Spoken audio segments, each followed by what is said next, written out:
नमस्कार व्यूअर्स, आप सभी का स्वागत है पाथफाइंडर्स पेन एकेडमी पर। G7 का समिट चल रहा है कनाडा में और उसी के बीच में खबर आ रही है कि यूनाइटेड स्टेट्स के जो प्रेसिडेंट हैं डोनाल्ड ट्रंप, उन्होंने अचानक G7 समिट को छोड़कर वापस से वो यूनाइटेड स्टेट्स चले गए हैं। फ्रेंड्स, ये बताता है कि आज जिस तरीके से ईरान इजराइल की क्राइसिस जा रही है, ये बहुत ही ज्यादा खतरनाक हो सकता है। इनफैक्ट अब तो यूनाइटेड स्टेट्स के जो प्रेसिडेंट डोनाल्ड ट्रंप है, वो वापस जब जा रहे थे तो उन्होंने एक लास्ट मैसेज दिया है ईरान को जाने के पहले कि अगर आप डिप्लोमेसी पे अभी इमीडिएटली नहीं आते हो मेरे यूनाइटेड स्टेट्स पहुंचने के पहले, नहीं तो फिर आपके लिए एक बहुत बड़ा तोहफा यूनाइटेड स्टेट्स भेजने जा रहा है, which are the bunker busting bomb. Friends, bunker busting bomb इस समय दुनिया में केवल यूनाइटेड स्टेट्स के पास है। इनफैक्ट यूएस ने इसराइल को भी इस तरीके का सोफिस्टिकेटेड बॉम्ब नहीं दिया है। और ये जो बॉम्ब है फ्रेंड्स, अगर इस वॉर में यूनाइटेड स्टेट्स यूज कर देता है तो इससे जो टेंशन्स हैं वो काफी ज्यादा बढ़ सकते हैं। बिकॉज पहली बात, इससे यूएस जो है वो डायरेक्टली इस वॉर में इन्वॉल्व हो जाएगा, और दूसरा, इस बंकर बस्टिंग बॉम्ब को यूज करने से सिविलियन कैजुअलिटीज भी बहुत ज्यादा हो सकते हैं। और इनफैक्ट ईरान जो है वो एक बहुत बड़ा सुइसाइडल रिटेलिएशन कर सकता है। बिकॉज अगर वो बर्बाद होता है तो वो ऑब्वियसली इसके पास इतने मिसाइल्स हैं कि वो यूनाइटेड स्टेट्स के बहुत सारे मिलिट्री बेस और इसराइल के ऊपर भी एक सिग्निफिकेंट डैमेज कर सकता है। सो फ्रेंड्स, डोनाल्ड ट्रंप का क्या ये एक लास्ट बेट है? क्या डोनाल्ड ट्रंप का ये फाइनल मैसेज है?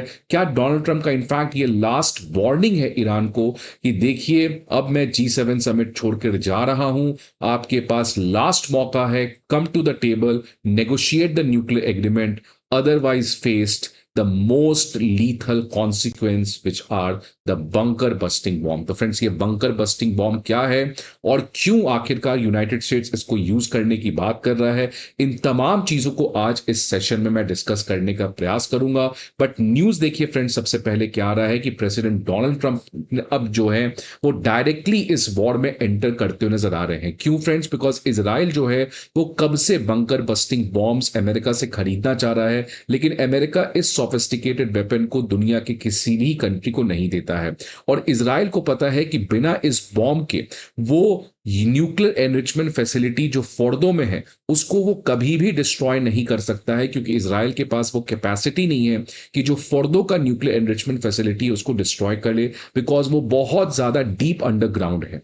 इसीलिए इसराइल ने मदद मांगा है अमेरिका का कि आप मेरे साथ मिलकर कोऑर्डिनेट करके इस न्यूक्लियर एनरिचमेंट फैसिलिटी को डिस्ट्रॉय करने का मदद करें। और इसीलिए फ्रेंड्स, अमेरिका ने कहा है कि अगर आप डिप्लोमेसी पे नहीं आते हैं तो ईरान के अगेंस्ट ये जो बिगेस्ट बंकर बस्टर बॉम्ब है, इसको अमेरिका ड्रॉप कर देगा यूजिंग द US-B2 बॉम्बर्स। अब फ्रेंड्स, थोड़ा सा मैं आपको कॉन्टेक्स्ट बता दूं, ये रहा ईरान का मैप। तो ईरान में जो न्यूक्लियर फैसिलिटीज हैं वो बहुत जगह है, लेकिन प्राइमरली 3 जगह है।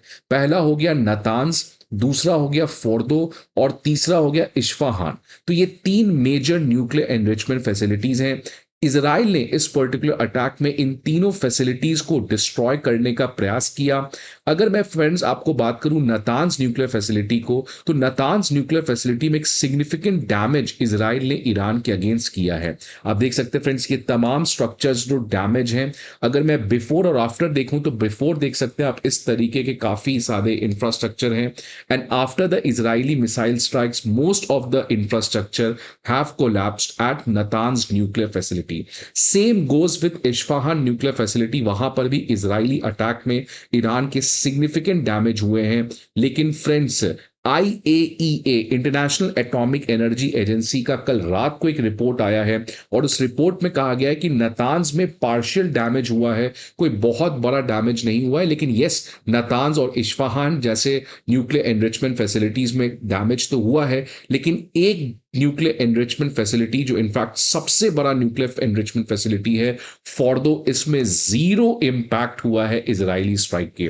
मतलब इजरायली का जो अटैक है उसका कोई भी प्रभाव फोर्दो न्यूक्लियर एनरिचमेंट फैसिलिटी पे नहीं पड़ा है। और इसीलिए फ्रेंड्स की फोर्दो न्यूक्लियर एनरिचमेंट फैसिलिटी पहाड़ के काफी नीचे बसा हुआ है। तो फ्रेंड्स, इसलिए इसको डिस्ट्रॉय करना काफी बहुत ही मुश्किल है। और इनफैक्ट यहां पे देख सकते हैं फ्रेंड्स, फोर्दो न्यूक्लियर साइट में लगभग 3000 सोफिस्टिकेटेड सेंट्रीफ्यूजेस हैं। इसलिए ये ईरान का सबसे बड़ा न्यूक्लियर एनरिचमेंट फैसिलिटी है। आप देख सकते हैं फ्रेंड्स, ये एक तरीके का सैटेलाइट इमेजेस है और इसी के नीचे काफी ज्यादा डेप्थ पे फॉर्दो न्यूक्लियर एनरिचमेंट फैसिलिटी को ईरान ने बना रखा है। अगर फोर्दो न्यूक्लियर एनरिचमेंट फैसिलिटी को डिस्ट्रॉय करना है तो ये आज वर्ल्ड में केवल यूएस मिलिट्री के पास पावर है कि वो एक 30,000 पाउंड बॉम्ब को, जो काफी ज्यादा डेप्थ में जा सकता है, इसको यूज करके, जिसको हम बंकर बस्टर बॉम्ब्स कहते हैं, तभी इस फोर्दो न्यूक्लियर एनरिचमेंट फैसिलिटी को डिस्ट्रॉय किया जा सकता है। फ्रेंड्स, ये रहा आपका बंकर बस्टर बॉम्ब और ये देख सकते हैं ये एक तरीके का पेनिट्रेटिंग बॉम्ब है। ये बहुत डेप्थ में पेनिट्रेट कर सकता है, इनफैक्ट 40 मीटर तक ये पेनिट्रेट कर सकता है, कोई बहुत ही मजबूत पत्थर क्यों ना हो। तो फ्रेंड्स, इसको बंकर बॉम्ब्स कहते हैं और ये बंकर बॉम्ब्स जो है वो बहुत हैवी होता है। अगर मैं इसकी वेट की बात करूं तो लगभग 30,000 पाउंड का ये बंकर बस्टिंग बॉम्ब्स होता है और लगभग 20 फीट लंबा होता है। तो फ्रेंड्स, ये पर्टिकुलर वेपन जो है वो किसी भी अंडरग्राउंड टारगेट को डिस्ट्रॉय कर सकता है काफी इजीली, और इसको यूज करना, इसको लॉन्च करना ये भी आसान नहीं है, बिकॉज 30,000 पाउंड का बॉम्ब कैरी करके उसको प्रिसाइजली उस जगह पे हिट करना, that is again a very very difficult job. और वहां पर काम आता है यूएस का B2 स्टेल्थ बॉम्बर, जो केवल एक ही एयरक्राफ्ट है जो इस पर्टिकुलर बंकर बस्टिंग बॉम्ब्स को, के जितने हैवी पेलोड को कैरी करके उस टारगेट को डिस्ट्रॉय कर सकता है। तो फ्रेंड्स, अब यूएस जो है वो इन्हीं B2 बॉम्बर्स को मिडिल ईस्ट भेजने जा रहा है और इनफैक्ट उसमें यह भी कहा गया है कि उनके पेलोड्स में ऑलरेडी जो बंकर बस्टिंग बॉम्ब्स हैं इनको इंस्टॉल कर दिया गया है फ्रेंड्स।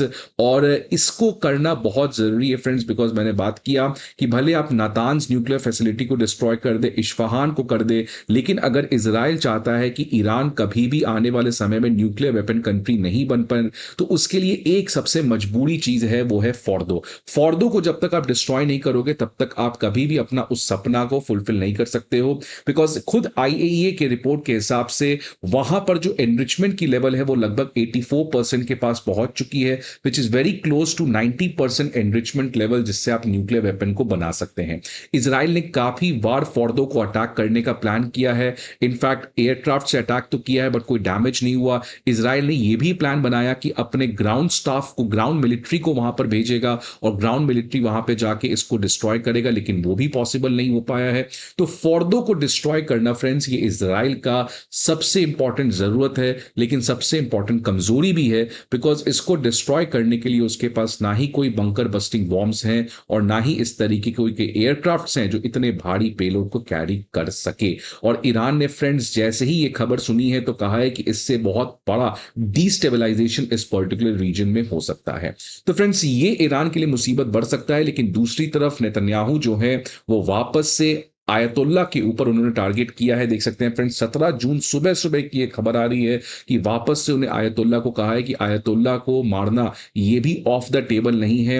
नेतन्याहू कहे हैं कि जब तक ईरान के सुप्रीम लीडर को हम नहीं मार देते हैं तब तक ये कॉन्फ्लिक्ट जो है वो खत्म नहीं होगा। और इसीलिए फ्रेंड्स, अली खमीनी को एक रिपोर्टेडली बंकर में काफी दिन से रखा हुआ है और वो बंकर की लोकेशन जो है वो भी अब काफी ज्यादा पब्लिकली होते हुए नजर आ रही है। और ईरान को डर लगता है जिस तरीके की इजराइल की इंटेलिजेंस एजेंसी है और वो IRGC के चीफ को मार देती है, न्यूक्लियर साइंटिस्ट को मार देती है, तो इजराइल के इंटेलिजेंस से कोई भी बच नहीं सकता है, ये बात तो क्लियर है। और इसलिए अली खमीनी फ्रेंड्स वो कॉन्स्टेंटली काफी दिनों से उनको एक अंडरग्राउंड बंकर में, एक अनडिस्क्लोज लोकेशन में छुपाया गया है।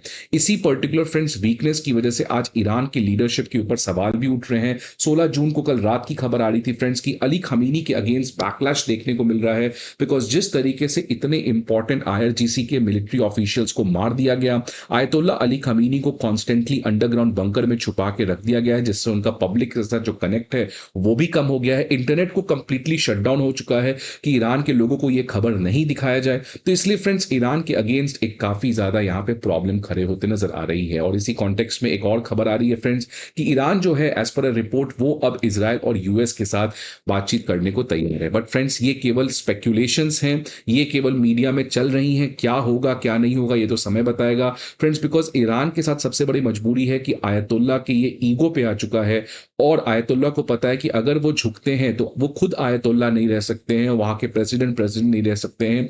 इसलिए फ्रेंड्स ये बैटल ईरान इजराइल का तो है ही, लेकिन ये नेतन्याहू वर्सेस आयतुल्ला का भी बैटल है, बिकॉज नेतन्याहू भी मजबूरी में सरकार चला रहे हैं और आयतुल्ला के अगेंस्ट भी बहुत बड़ा पब्लिक डिसेंट है। सो फ्रेंड्स, इस पर्टिकुलर वॉर में जनता का इन्वॉल्वमेंट तो पता नहीं कितना होगा, उनका कितना समर्थन होगा, लेकिन लीडर्स के आपस के ईगो क्लैश की वजह से आज ये वॉर काफी डेंजरस मोड़ लेते हुए नजर आ रहा है। फ्रेंड्स, आपके क्या व्यूज हैं इस पर्टिकुलर न्यूज के बारे में? Please let me know in the comment box. I hope आपको ये वीडियो अच्छा लगे। See you again some another video. Till then, goodbye and take care.